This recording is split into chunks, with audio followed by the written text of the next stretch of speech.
Hello students, welcome to our YouTube channel class with me. तो कैसे हो आप सब लोग। हम लोगों ने क्लास 10th का केमिस्ट्री का जो फर्स्ट चैप्टर है केमिकल रिएक्शन एंड इक्वेशंस वो स्टार्ट किया हुआ था। उसमें हम लोगों ने टाइप्स पढ़ रहे थे, हम लोग टाइप्स ऑफ केमिकल रिएक्शन। इसमें हम लोग ऑलरेडी कॉम्बिनेशन डिस्कस कर चुके हैं और डीकम्पोजिशन डिस्कस कर चुके हैं। उसी का आगे कंटिन्यू करेंगे हम लोग। थर्ड रिएक्शन है हमारी डिस्प्लेसमेंट रिएक्शन। देखो इसमें होता क्या है, बेसिकली नाम से पता चला, डिस्प्लेस या फिर कह सकते हो रिप्लेस। डिस्प्लेस करना मतलब एक हटा के दूसरा आ गया, मतलब रिप्लेस कर दिया, उसकी जगह ले लेना। इसको बिल्कुल सिंपल जनरल तरीके से बताऊं तो देखो, जैसे ए बी प्लस सी, ये कोई रिएक्टेंट है हमारे पास, एक ए बी है और एक सी है। तो सी ने ए को रिप्लेस कर दिया और खुद उसकी जगह पे आ गया, तो हमारा प्रोडक्ट क्या बन गया, सी बी प्लस ए। ठीक है, मतलब एक ने दूसरे को रिप्लेस कर दिया या फिर डिस्प्लेस कर दिया, तो उसको बोलते हैं हम लोग डिस्प्लेसमेंट रिएक्शन। अब आप लोग पूछोगे ये हम सी ए प्लस बी ऐसे भी बना सकते थे, तो ये हमें कैसे पता चलेगा ये जो सी है ये किसको डिस्प्लेस करेगा। तो इसके लिए हमारे पास एक सीरीज आती है, जो ज्यादा रिएक्टिव एलिमेंट होता है वो कम रिएक्टिव को डिस्प्लेस कर सकता है। ये एक रूल है केमिस्ट्री का कि जो ज्यादा रिएक्टिव एलिमेंट है वो कम रिएक्टिव वाले को डिस्प्लेस कर सकता है।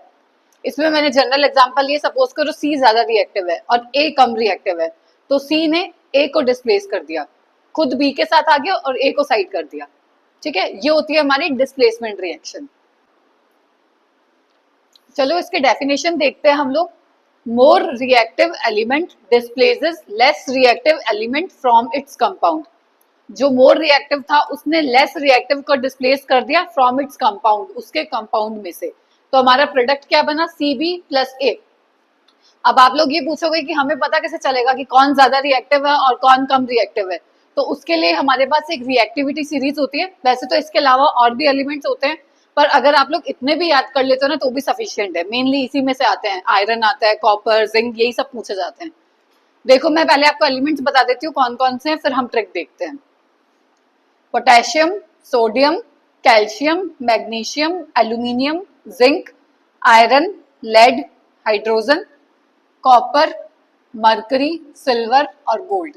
ये एलिमेंट्स है हमारे पास। ये इनका डिक्रीजिंग ऑर्डर में लिखे हुआ है, मतलब ये सारे एलिमेंट्स भी इसके नीचे ही हैं और ये इसका डिक्रीजिंग ऑर्डर है। डिक्रीजिंग मतलब कम से ज्यादा, ज्यादा से कम, सॉरी, मतलब ये ज्यादा रिएक्टिव है, ये उससे कम, ये उससे कम, इस तरह से डिक्रीजिंग ऑर्डर में लिखे हुए हैं। अब इसकी एक ट्रिक है याद करने की, वो देखिए क्या है। कैटरीना ने, कैटरीना से आप याद रख सकते हो पोटेशियम और सोडियम। कैटरीना ने कार मांगी, ऑल्टो, जेन, फरारी। फिर से देखो, कैटरीना ने कार मांगी, ऑल्टो, जेन, फरारी, फिर भी हाय क्यों मिली सिल्वर ऑडी। फिर से देखो, एक दो बार इस लाइन को रिवाइज करोगे ना आपको सारे एलिमेंट्स याद हो जाएंगे। ये देखो क्या ट्रिक है हमारी।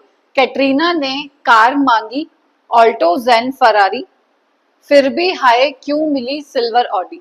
कैटरीना ने कार मांगी, ऑल्टो, जेन, फरारी, फिर भी हाय क्यों मिली सिल्वर ऑडी। ये सारे एलिमेंट्स आप इस सीरीज से याद कर सकते हो। ठीक है, अब एक एग्जांपल देखते हैं हम लोग इसका। जैसे देखो Fe प्लस CuSO4, एक है हमारे पास Fe और ये है Cu। अब देखो कौन ज्यादा रिएक्टिव है, Fe कहाँ पे आता है, ये Fe, और Cu ये Cu। मैंने अभी आपको बताया था ये जो सीरीज है वो डिक्रीजिंग ऑर्डर में है, मतलब ज्यादा से कम की तरफ है। तो ये Fe क्या है, ये ज्यादा रिएक्टिव है और Cu कम रिएक्टिव है। तो अभी हमने पढ़ा ज्यादा रिएक्टिव वाला कम को डिस्प्लेस कर सकता है। तो Fe क्या करेगा, Cu को डिस्प्लेस कर देगा और खुद उसकी जगह पे आ जाएगा। ये Cu को इसने हटा दिया, तो हमारा प्रोडक्ट क्या बन गया, FeSO4 प्लस Cu। ठीक है, फेरस का सल्फेट बन गया और एक कॉपर अलग हो गया। अब देखो अगर आपके पास इस तरह से कोई क्वेश्चन होता है, Cu प्लस FeSO4 और प्रोडक्ट बनाना है, तब क्या बनता है। देखो एक है हमारे पास कॉपर और आयरन, कॉपर और आयरन।